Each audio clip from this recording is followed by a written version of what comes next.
Over and over again, we've heard about the impact the global chip shortage is having, and now it's starting to affect the smartphone industry. I'm Beth Motter here with ZDNet's Daphne LaPrance-Rangay.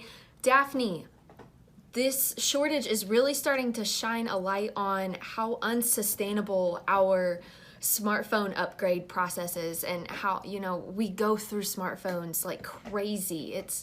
This is not good for what we're starting to see.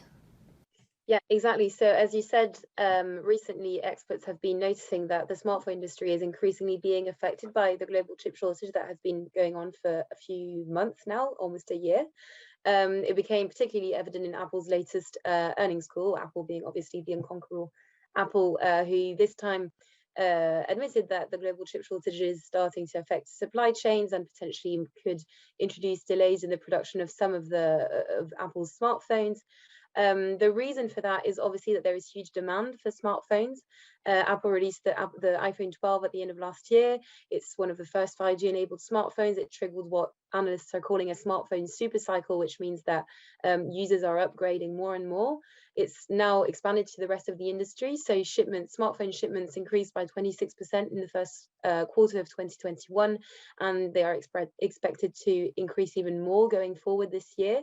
And so the sort of near-term impact of this is obviously this shortage of semiconductors. That means that some customers might have to wait longer times before they might be able to get their hands on their smartphones. But when you think about it, take a step back, it's also shining the light on how resource intensive smartphone production is.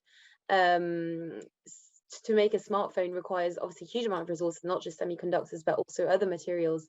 And often those are pretty unsustainable. Analysts estimate that the total annual carbon footprint of smartphone production is at least equivalent to the total annual footprint of a small country. So that in itself is quite revealing. And on top of that, usually upgrading your smartphone means that you will ditch your old smartphone, not necessarily recycle it. It often ends up in landfill. And actually, smartphones represent up to 10% of e-waste. That's 50 million tons every year. So really, it sort of brings about the question of, should we really be upgrading? And if we are, is that the most sustainable way really of using our smartphones? Yeah, so let me ask you exactly that. What should an upgrade process look like? How frequently should we be going through this? What's sustainable? So at the moment, obviously, we go through this very frequently. The industry is designed to incentivize us to upgrade. If we look at companies like Apple or Samsung, it's usually every year that there is a product launch. So it's quite an aggressive product cycle that they have to stick to. It means that the average American replaces their smartphone every 3 years, and every year about 1 billion smartphones are shipped. So obviously it's huge amounts.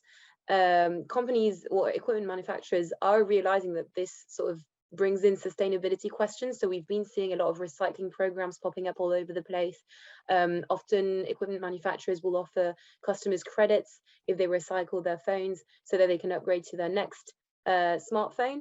But really, this isn't solving the problem, because 95% of the carbon emissions associated to a smartphone's life are emitted during the production phase. So really the problem is not in recycling. Recycling is when it's already too late. The problem is with production. And so the way forward really is to hold on to our devices for as long as possible. There is one smartphone manufacturer called Fairphone. It's a Dutch-based equipment manufacturer. It's quite a small company, really startup sized. And this company particularly has made it a mission statement to let customers hold on to their phones for as long as possible. So they do this through a modular design. So this means that the smartphone is made of 7 modules that you can easily upgrade yourself. It's a DIY job. Whether that's your battery, whether it's your screen, you can buy it, replace it, and you can even upgrade it if the company comes up with a better version of it. And this brings me on to Fairphone's sort of upgrade policy. They don't upgrade unless there is a good reason to. So for example, if they find a more eco-friendly way of designing the phone, they'll launch a product update, so a new product. But since the company was founded in 2013, there's only been 4 iterations of the phone, so really limited product cycles. And even if you have an old Fairphone, you can still upgrade, as I say, your modules to the sort of more modern version so that you can try and hold on to your phone for as long as possible. So for software reasons, obviously phones sometimes don't support software for as long as possible. Fairphone runs on Android, so Fairphone is committing to letting customers hold on to their phone for 5 years, which is already much more than the industry sort of norm. But they are working their way towards expanding that life cycle to really sort of address the problem at its root, which is really the production of smartphones that is carbon intensive and resource intensive. And I think I know the answer, but why aren't more companies like Apple following what Fairphones is doing? Well, yes, obviously, because it's sort of counterintuitive to be a company that is based on demand slowing down. As I Mhm. said, that the industry is designed for us to want to upgrade, to want to leave our old phones and buy new ones. It's the norm at the moment. So there's Mhm. that fact that there is no business case for us for it. Really, we need to be imaginative in imagining business models that work with this. But potentially, what might be even harder is to convince customers themselves. Even though eco-friendliness is something that's growing, that's more and Mhm. more gathering customers' enthusiasm, we still like new things. We still like shiny new phones. And so, really, the mentality needs to change towards customers viewing their phones as something they're going to hold on to for 5 years plus. So, really, you're imagining a smartphone in the same way that you're imagining your TV or your washing machine. But we're really not there yet because, as I said, we like buying new phones.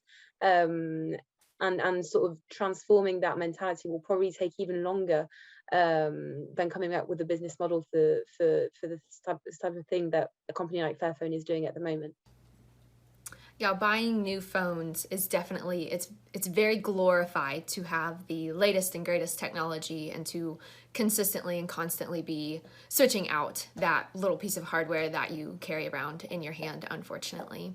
All right, Daphne, thank you so much for reporting on this. It will be interesting to see what comes of the growing chip shortage. Maybe this will be a bit of a wake up call for individuals that they don't constantly need to be changing that hardware up to the latest and greatest, maybe becoming a little more sustainable in the building practices. As always, for all things tech, be sure to stick with ZDNet. Thank you so much for watching.